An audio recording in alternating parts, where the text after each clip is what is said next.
Great news. The Find Your Food Voice book is ready for pre-order. You can get to it at julieduffydillon.com/book. Again, the Find Your Food Voice book, the book you need to help you reconnect to your own innate eating wisdom and help you break free from diet culture.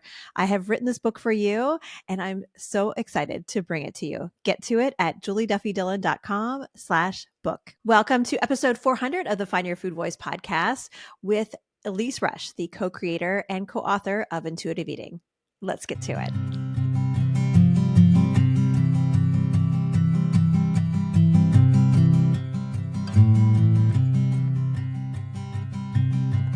Bags are packed, are you ready to go? This time tomorrow we'll be on the road,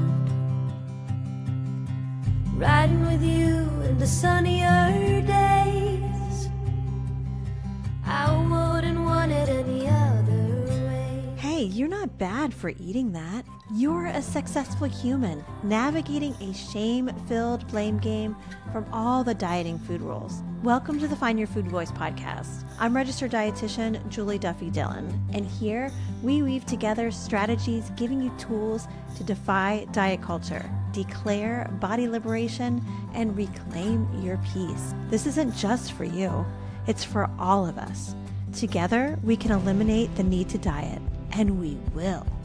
Let's begin with now. Taking the good with the ups and downs. I wanna see how the world turns round. Let's go adventure in the deep blue sea. Home is with you wherever that may be. Home is with you wherever that may be. Hey there, Voice Finder. I am Julie Duffy Dillon, registered dietitian and host of the Find Your Food Voice podcast. Looks like we were just joined by Doug, my dog. If you're watching on YouTube, he's right behind me on the green couch. And this episode, I am thrilled to bring to you because we are going to have a chat with Elyse Resch, one of the co-creators and co-authors of Intuitive Eating. And I got a chance to ask questions directly from you, from fellow Voice Finders, people who have been reading my newsletter. I asked them, what do you want to hear? Like, what do you want to know about intuitive eating from one of the creators?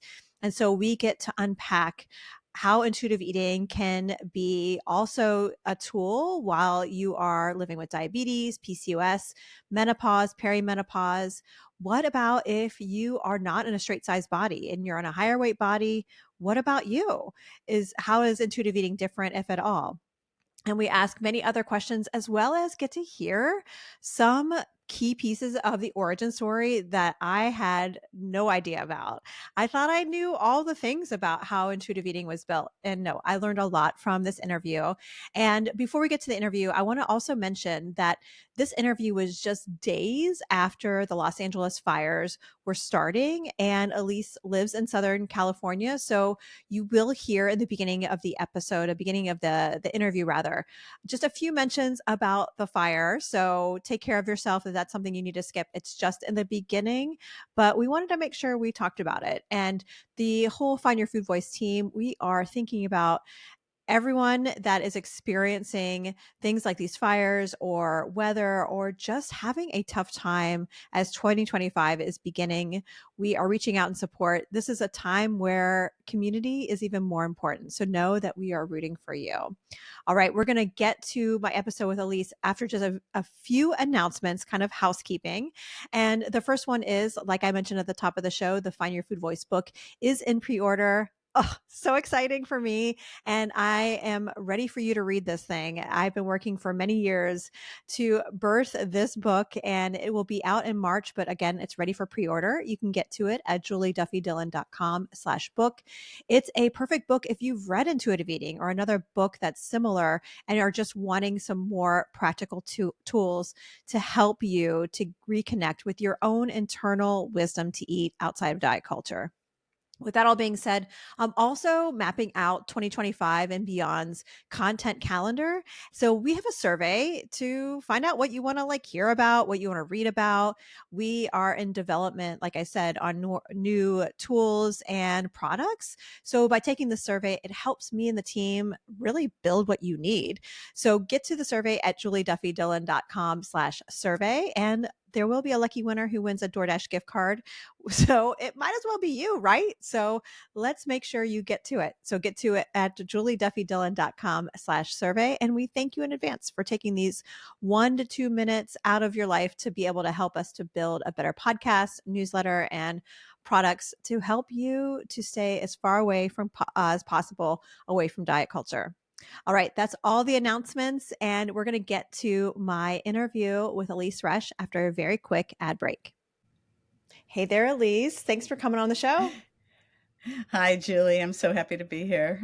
It's a bright light for the day in this darkness of LA right now. So, for those listening, you live in Southern California. So, yeah, tell us how things are going. What's on your mind right now? yeah, I actually live in Santa Monica, but the south part of Santa Monica, and it's the north part of Santa Monica that's been on, evacuation. And fortunately, I think we're far enough away, but it's just horrifying. I have friends who've lost their homes, and you just can't believe that something like this is happening. I mean, I've been in LA for a long, long time, and we've never had anything like this. So yeah. So I'm just noting it, and sending anybody who's going to hear this, and probably this will be a while from now, all my love for what they're going through. Well, thank you. And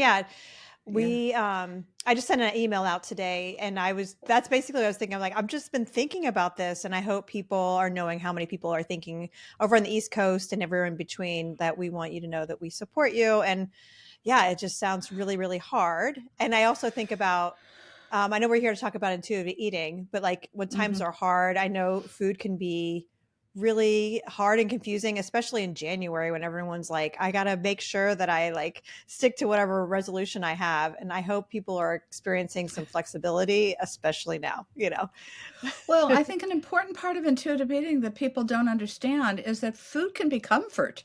Intuitive eating is not about you have to stick to perfect, hunger and fullness signals, which it's so misinterpreted. It's become the hunger fullness diet for some people, which is not what it is. So if you need more food, because you're needing comfort, go for it. Don't judge yourself. Don't shame yourself 100%. in any way. Yeah, you heard it right from the co-author here. So I hope people can really let that sink in, like how important food is comfort. And because it works, it helps, it's coping. So I'm curious if you could even go back to when you and Evelyn Tribbley were starting to think about this concept of intuitive eating. Like, do you remember when you started to build it? What was going on? Actually, it was well before I even met Evelyn that my son sent me, and actually he called me and he said, Mom, there's this book I just read. He was away at boarding school, and I really think you're going to love it. It was called The Tao of Pooh, Tao, T-A-O. And it was based on Winnie the Pooh. And I read this book, and he was absolutely right. It was so, I don't know, just fundamental in terms of thinking about process. So what it was that, and I hope I have the characters right, Winnie and Eeyore were going to go on this race. And they started out, and Winnie started looking at the flowers, meandering around, kind of back and forth to the path. Eeyore started racing straight through. And then he stumbled over a rock and fell, and Winnie won the race. And I thought to myself, oh my goodness, so many people are eating in ways that they think have to be perfect, have to, some linear process, or not process, actually just linear way of eating, good, bad, get to the end point, which in those days was probably in these days too, always thought of as weight loss, which is unfortunate. And I thought, okay, so I started looking into Taoism a little bit, and understood that it's all about process, and it's all about staying present, and it's about, just kind of enjoyment. And as Winnie was enjoying looking at the flowers along the way. And I thought, this is the way that we need to be eating. And so it was in my mind, it was brewing then. And then, of course, I was so troubled by clients that would come to me for weight loss. And, I've been in private practice 43 years now. So in the Yeah. very, longer than so many of your listeners are alive. And, Yes. we learned in graduate school to put people on meal plans and were Mhm. exchanges, diabetic exchanges. Yeah. And people were struggling, they'd stay on it for a while, they'd fall off and then feel bad about themselves. And I thought, I don't want to do this. And doctors were sending me referrals for people with, high cholesterol or high blood pressure or diabetes or whatever, telling me to help them lose weight. It just Yeah. never sat right. And I'm a very intuitive Mhm. person. It never sat Mhm. right in me. So when I had this realization about, process in that way, I thought, this is it. And I started putting some chapter headings on my computer. And Mhm. then Evelyn had moved into, well, not moved in, but she had rented some office space from me because she lives an hour away and she was coming up to LA once a week. And one day she was walking down the hall and I was walking by her and she didn't look very happy. And I said, Evelyn, what's Mm. the problem? And she said, oh, I'm trying to write this book with a psychologist and that person can't write. And I had this like moment of being, the light bulb that went off. And I said, I knew I was a good writer. And I had had years of therapy already by then. And I was really into psychology. I'll write it with you. And so we sat down together and put some of our ideas together. And that's how it began. I So I have can't never speak heard for that her. I don't know where story. her head was then, but that's where I Oh, was. wow. That's so Yeah. great. Yeah, I've never heard that story before. So that's so great to hear about where it started, even with that book.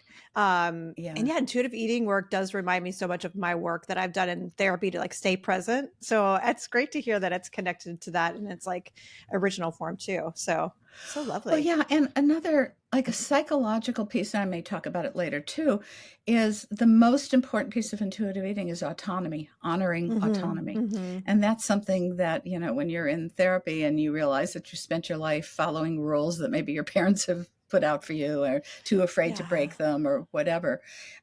So, yeah, so all the psychology part of this is so important for me. Yes, yes, for sure. And there was this experience that I had back in, let's see, 2002. I started my master's program in mental health counseling, and in 2003 is when I read intuitive eating for the first time. But in Oh, 2002, wow. as I was leaving this job, I told this woman that I was training to take over my position. Her name was Alice Baker, in case you know her. But Oh, Alice, yeah, no, we're good friends. Alice yeah. is So lovely. In fact, she just texted me right before this because we were texting. no She was way. asking how I was doing here. Yeah. Yeah. That the world is small, especially eating disorder dietitian world is very small. So Yes. yeah, so Alice was taking over my job as a clinical dietitian at this big hospital. And I mentioned to her, I hadn't told anybody yet, but I said, Alice, this is the last time, my last day as a dietitian ever. I'm going to become a therapist. And she's like, why? And I told her, I was like, I don't think diets work. I think they're stupid and that's all we're trained to do. And I don't want to do this anymore. And she was like, oh, well, before you quit, just make sure you read this book first. And so she had written down the title. And so it took me a year to actually read it. So, but I got the second edition and I was like, oh, these are the dietitians who are more like they've already done this. Like they already have like an option for me to get into. Uh-huh. So I'm super grateful to Alice and to you and this book because yeah, it kept Thank me you. from quitting.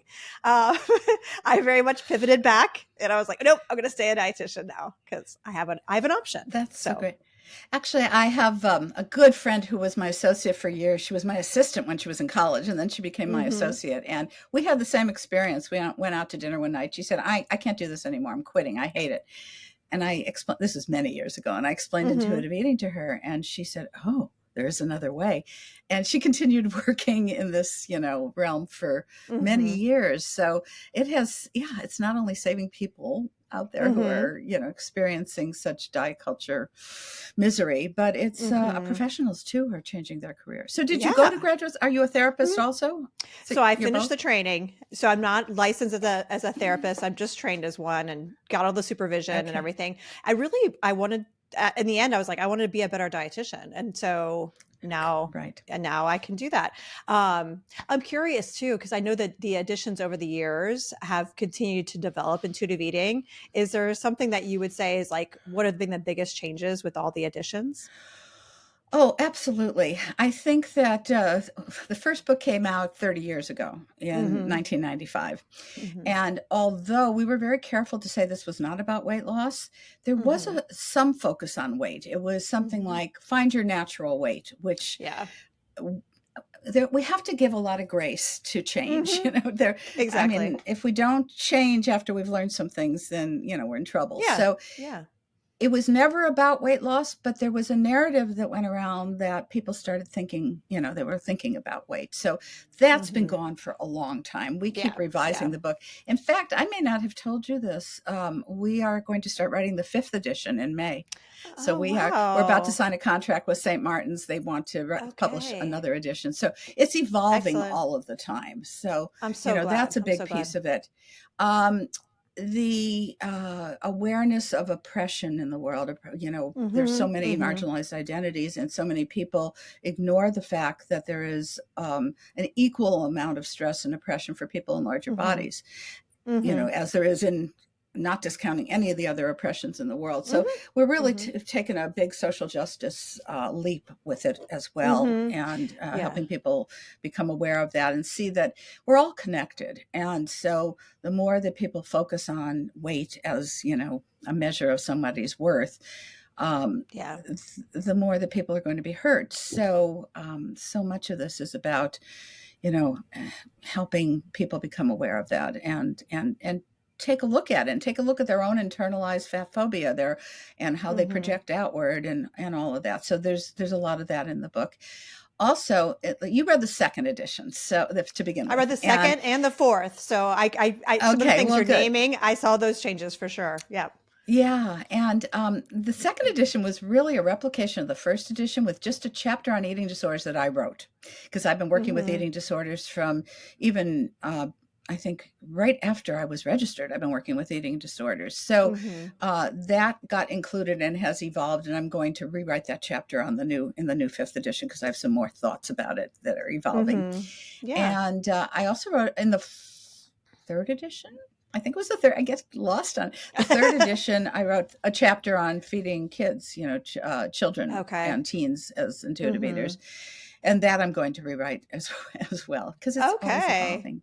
Yeah. And No, I also mean, awareness, of I'm sorry, go awareness ahead. of gender identity, changing Mm-hmm. pronouns in the book, things like that. So Mm-hmm. constantly becoming, present to what's going on in our culture and Yeah. including that in the books. Right. And I Yeah. think as we get to know ourselves and we start to understand different cultures and we start to describe things differently. So I'm glad that you continue to let it to evolve and name, oh, I wish we would have done it differently. So now we're going to write a new edition that has it the way that we want it Right. to be. Yeah, I think that's great. And then Yeah. another interesting point about this is I work with a lot of teenagers, and they're so focused on their bodies and, Mm-hmm. feeling proud of themselves for being thinner and all of that. And they are also I'm lucky enough to work with teenagers who are very evolved psychologically. Mm-hmm. And when I talk to them about social justice, in fact, one of my teenagers said to me, that's your favorite conversation, Elise, is your favorite subject is social justice. It's like, okay, you're telling me that you believe that all people deserve equal treatment and respect. Mm-hmm.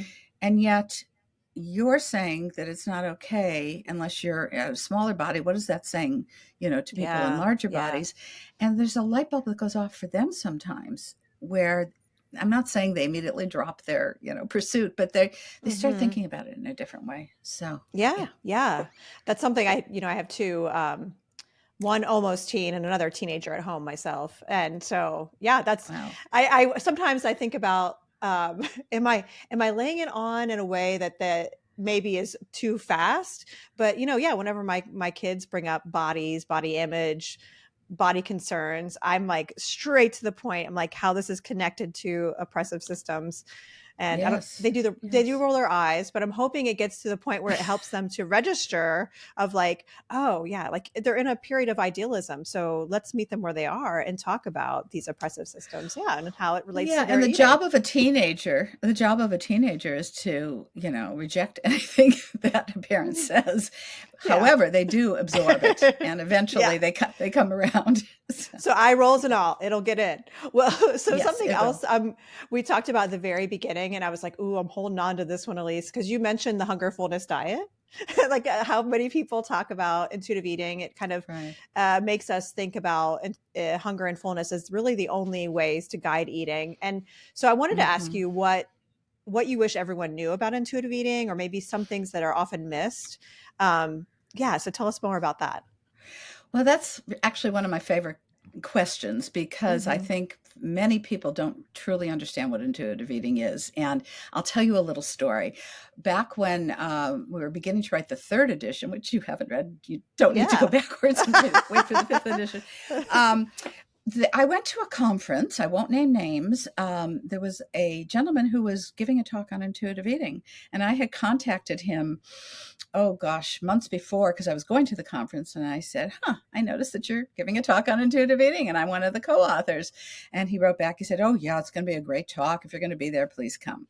Well, fast forward, the night before the talk, this was a time at conferences we got flash drives to see some of the slides in advance. Lately, I don't think they're giving them out. Hmm. I put this into my computer and I went, oh my God, this guy is bashing intuitive eating. I went to the talk the next morning. He just honored me. He introduced me as one of the esteemed authors of intuitive eating, had the picture of the book on the, up on the screen. And he then said, I looked for the definition of intuition and it says instinct. And we all know that we can't eat by instinct alone. So intuitive eating can't work. It was a humiliating, horrible experience. However, I immediately called Evelyn afterwards. Ironically, she was going to be on a panel with this guy the next week, so she was happy to have the alert. And I said, you know what? I don't think people really understand intuitive eating. Yeah. So Yeah. I came up with a definition, which you may not often hear, but I find it to be my favorite definition, which Yeah. is Let me hear it. intuitive eating is a dynamic interplay of instinct, emotion, and thought. So he was right. We can't just eat by instinct because so many factors affect our instincts. Whether we're sick, maybe hunger Hmm. signals go away. Yeah. Very emotional can affect hunger signals one way or the other, can affect fullness signals. And the instinct is the part of our brain that we call the reptilian part of the brain. It's on the back of the brain, it's above the brain stem. And that's the part of the brain that all dinosaurs had. And that Right. was the only part that guided them to survive. It was the survival part. And we have that. Mammals have that. Humans have that. We have survival. That's where our instincts to eat come. Where our instincts to feel hunger and fullness and, what we like and what we don't like. However, things change. The mammals also have a part of their brain called the limbic or emotional or mammalian brain. And so we have to take into regard what are our emotions doing? Are they turning off Yes. our instincts? Are they turning them up? And then we have the neocortex, which is what differentiates us from our cats and dogs who can get mad at us and have feelings, but they can't really, although I have some clients who think their dogs can talk. But in any case, we have different abilities because of our neocortex. So Yeah. looking at it in this kind of triangle way, instinct, emotion, and thought, it allows for one to say, okay, something's going on. I'm not hungry, or I feel extra hungry, or whatever it is, and use their cognitive part of their brain to soothe their emotions, to make the best decisions for themselves. In the beginning of the pandemic, I had clients who lost their taste and smell. And so they had no impetus to eat from a pleasure standpoint, from, noticing those things, but they had to make the decision to eat, to survive. Right. And I think that that's a helpful way of looking at it. And it takes it away from that hunger fullness, quote, diet thing. Also, to add to that, one of my bugaboos is how there are people in the eating disorder community that say, oh, you can't use intuitive eating with people with eating disorders, especially in the beginning, because they can't, hear their hunger and fullness signals. Well, hello, intuitive eating has 10 principles. Certainly hunger and fullness are not going to be accurate until people are more nourished and heal. But let's look at respecting the body. Let's look at emotions. Let's look at making peace with food and setting boundaries for the, food police and all of that. So intuitive eating aspects of it can be used day one in terms of treatment of eating disorders. Agree. Okay. So I was at that talk. I know exactly what you're talking about. You were? Yes. Oh, you're the only person I've told it to who was actually there. Wasn't that awful? Yeah. And I had similar reactions. I mean, my reaction during this, talking about instinct, we can't rely on instinct, was similar to yours, but also I think. I think so many people miss another part of intuitive eating about how it's also centering the healing experience. So, even if we're using instinct like to help with healing, and that's only when we're relying on the moment, even though that's not the case. But even if we were, like, it's a vehicle to help someone heal.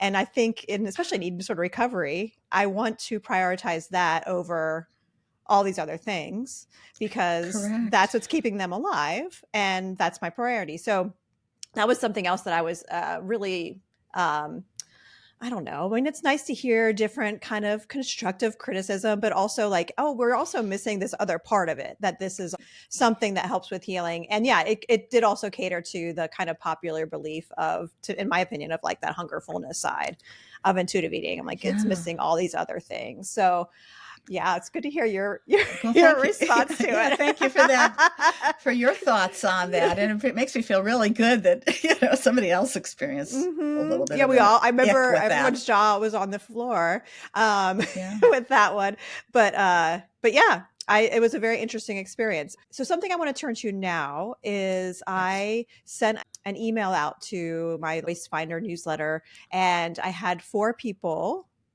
ask questions. And so I Yes. wanted to ask you these questions to hear what you have to say. And the first two I'll kind of put together because they're similar.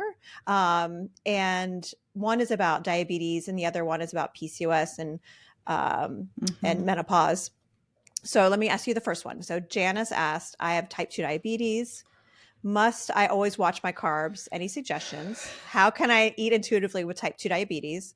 And then Jocelyn's question was, has Elise seen or heard of intuitive eating working differently for people with hormonal issues like PCOS or endo or anything else? What about in menopause or perimenopause? Maybe differently isn't quite the right word, but are there extra challenges, or is it harder for them to listen to their real needs versus the cravings their hormones might play a role in? So let me know if I need to break that down, Okay. but I kind of lumped them together because I feel No, like they're kind of similar. that's Yeah. yeah, I have some really strong thoughts and feelings Oh, about it. yeah. First of all, I want to say that there is a new book coming out. I did not write it, but I had the privilege of writing the foreword for it. Oh, It's good. called Intuitive Eating for Diabetes, and it's coming out Fabulous. on April 1st, written by Janice Dada, Dada, Janice, I think, Oh, Dada. cool. Okay. And it's a wonderful book that addresses the damage that's done by traditional diabetes, you know, recommendations to people. Mm-hmm. So let me use one word that I think is the key word here, and it's stress. I think that the recommendations like lower your carbs or, count your calories or whatever it is, lose weight, which is just Yeah. ridiculous.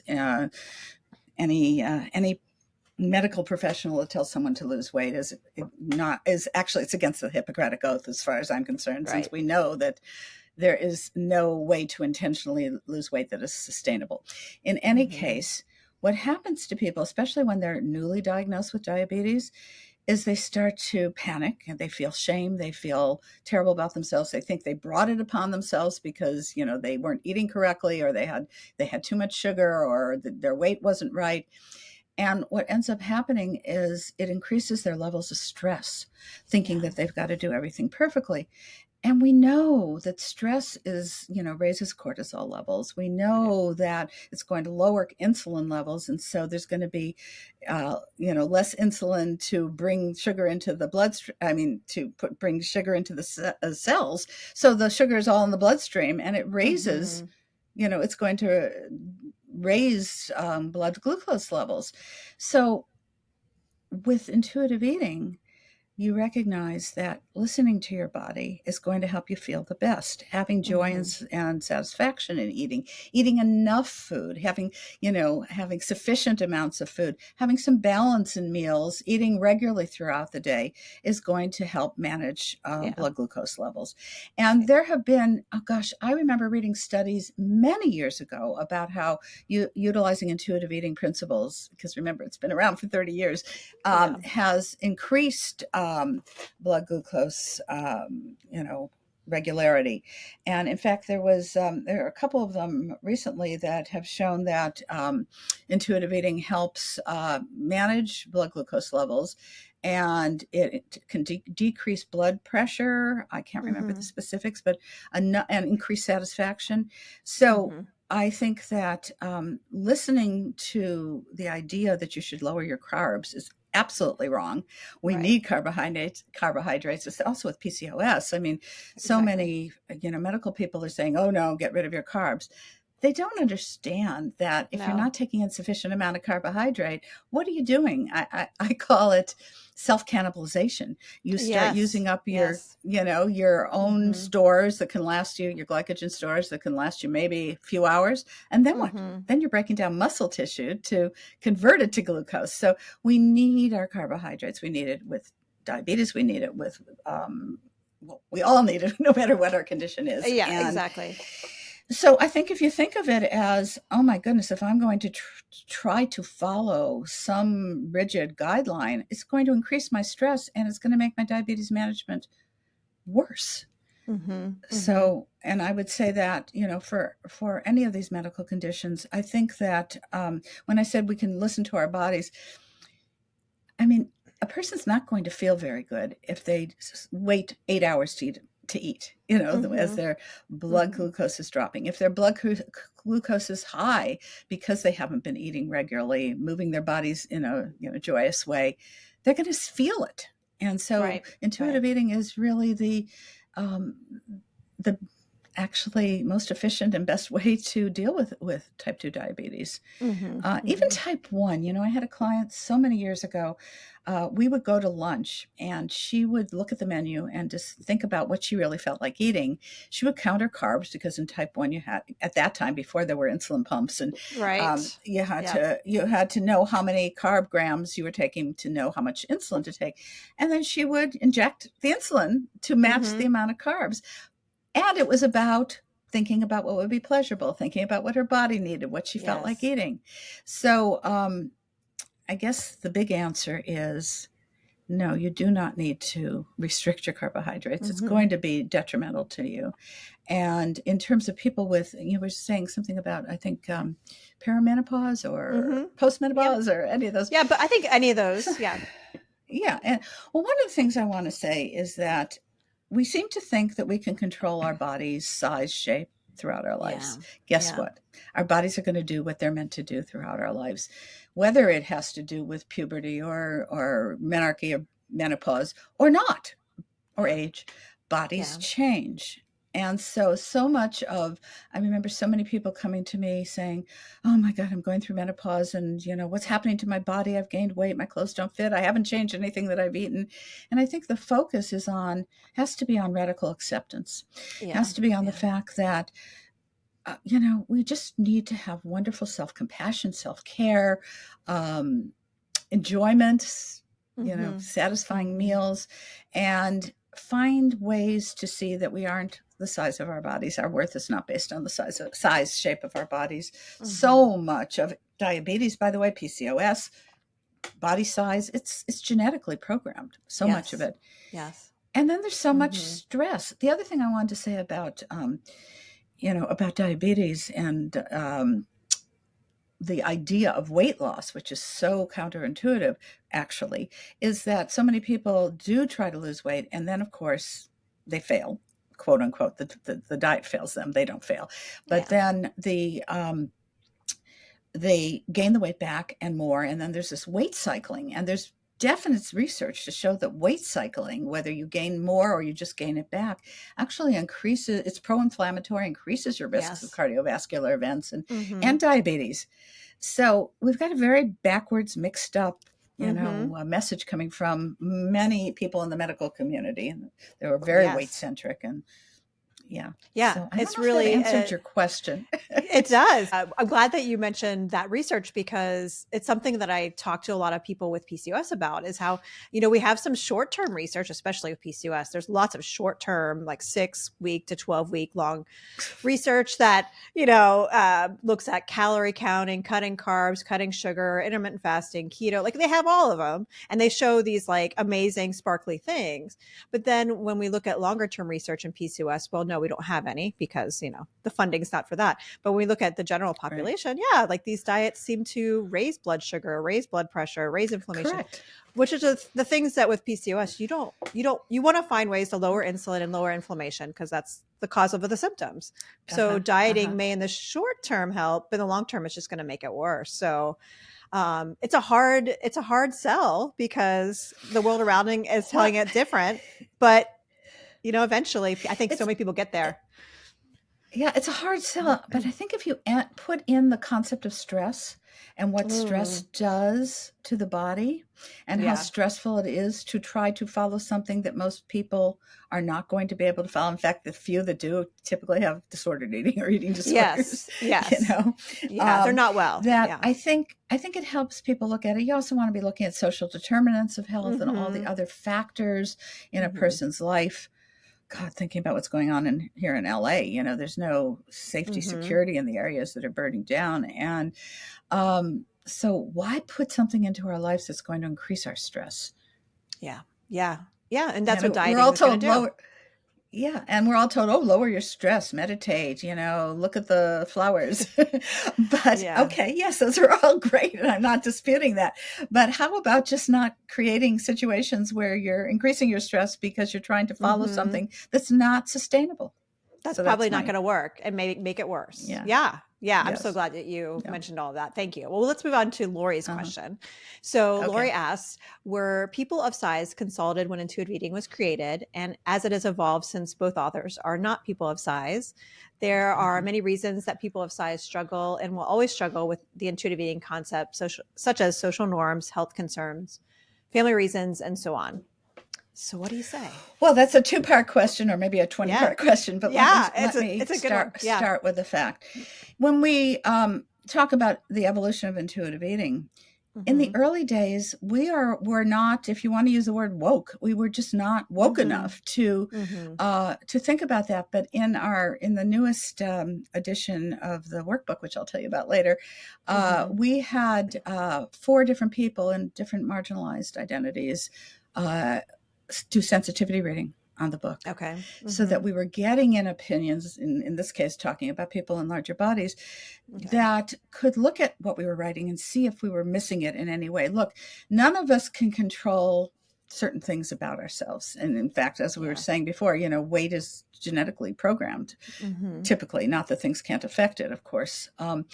So we acknowledge that we can only have empathy and compassion for people who are living in this world not feeling safe because there, as I mentioned earlier, so much oppression toward people in larger bodies, stigmatization, and a world that isn't made for people in larger bodies. I had a client who is a physician, she's a surgeon, and we talked. She wasn't in a larger body, so she had never thought about this, but after talking for a while, she said, we doctors have to change our tools so that they fit people, the blood pressure cuffs and scales and all of that, so that they fit people's, size, regardless. The gowns. I went in to have a dermatology appointment once and I couldn't pull the gown around me. And I said, it was a new doctor. My doctor had retired. And I said, well, what about people who are in larger bodies? And she looked at me like, I don't know.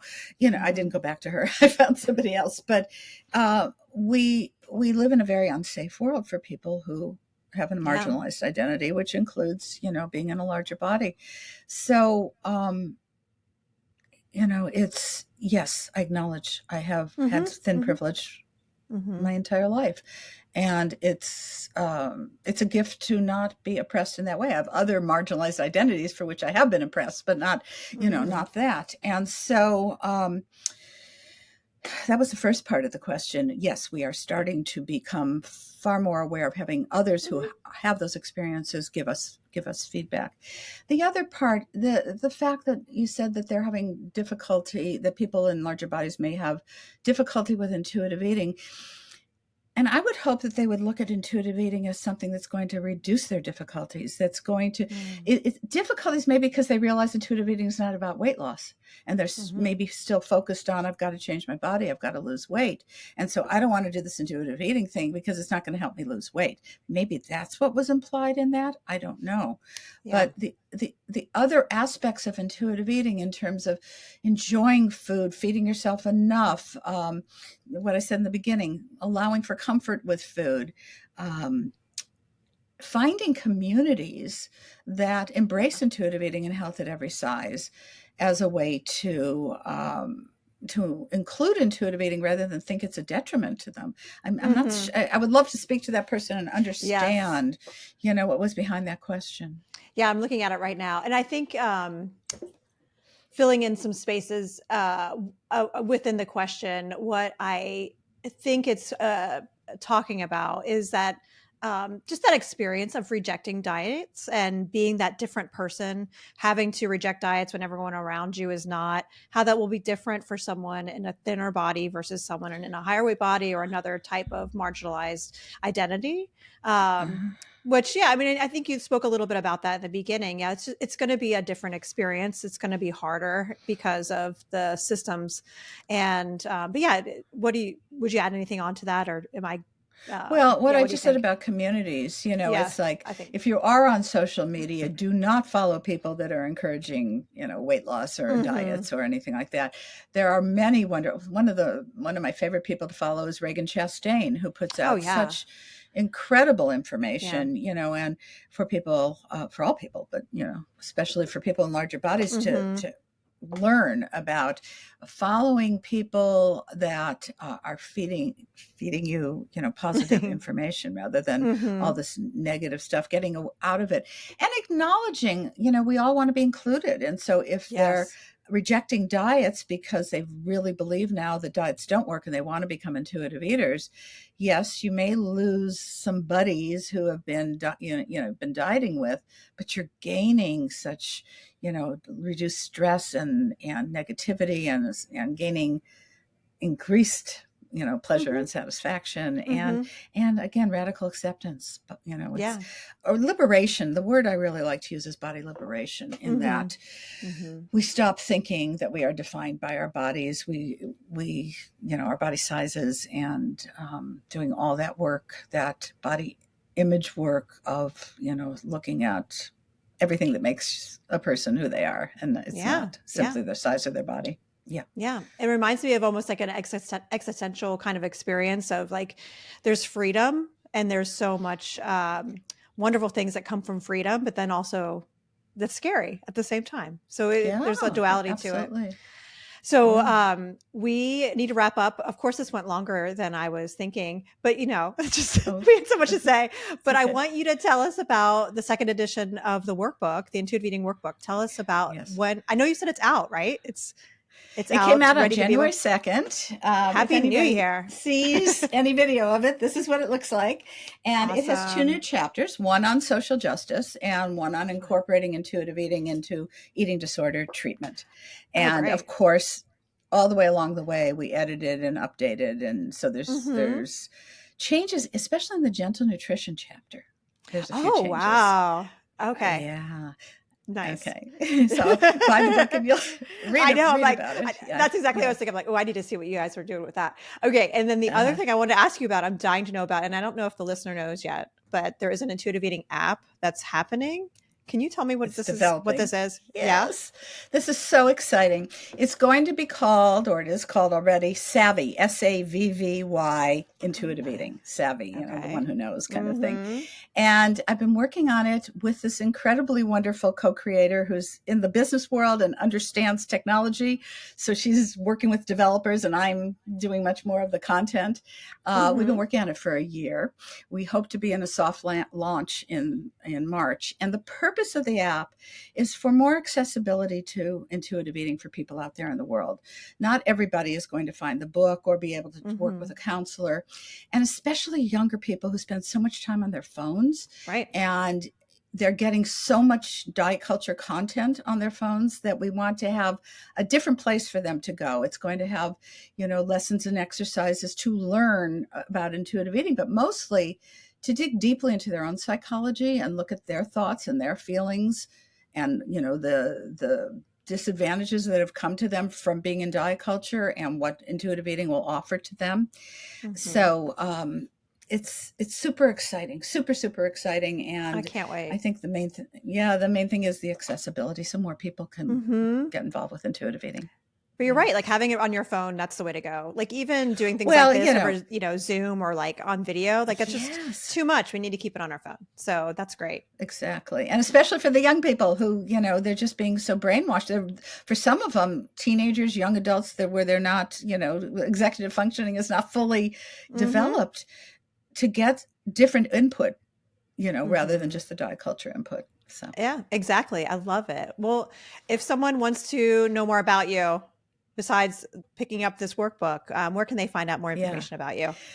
So my website, it's just eliseresch.com, and I've got lots of stuff on there. I have words of wisdom for all the years I've been around, things that I want to share with people that have helped me get through life, and studies and podcasts and just lots and lots of information.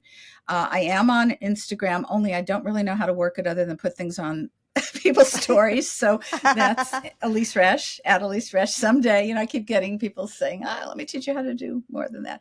Anyway, I am on that. That's really the main place, to find me. And then the books, there's Intuitive Eating 4th edition. There's the new Intuitive Eating workbook. I wrote the Intuitive Eating workbook for teens, which is still around and has gotten a lot of great response. I wrote the Intuitive Eating Journal, which is another one. It's a place to write more. And then we have the Intuitive Eating card deck, which is just a fun thing, and use it like a tarot card deck. Pull out a card and go, okay, this is what I'm supposed to work on right now. Yeah. I love it. Well, we'll put links to everything in the show notes. And great. Thank you for your time, and stay safe. Stay safe. And hopefully these fires will all be gone soon. And thank you. We hope so. Thank you so much, Julie, for having me on. It's been a pleasure talking to you. Thank you. So there you have it. I hope you enjoyed this interview with Elise Resch. And because you've listened all the way through, I want to say a very special thank you.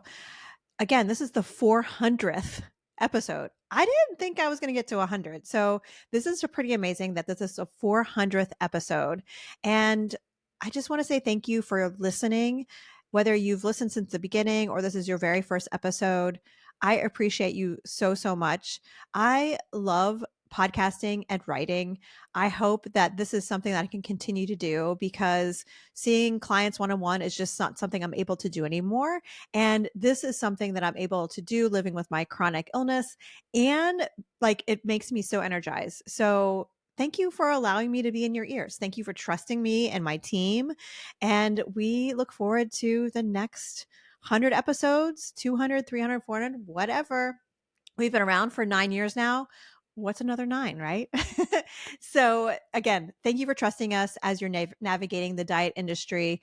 And we look forward to continue to support you the years ahead. We need to end for today. But just as a reminder, the Find Your Food Voice book, you can get to the pre-order at julieduffydillon.com/book. And we look forward to being in your ears next week for another episode of the Find Your Food Voice podcast. Until then, take care.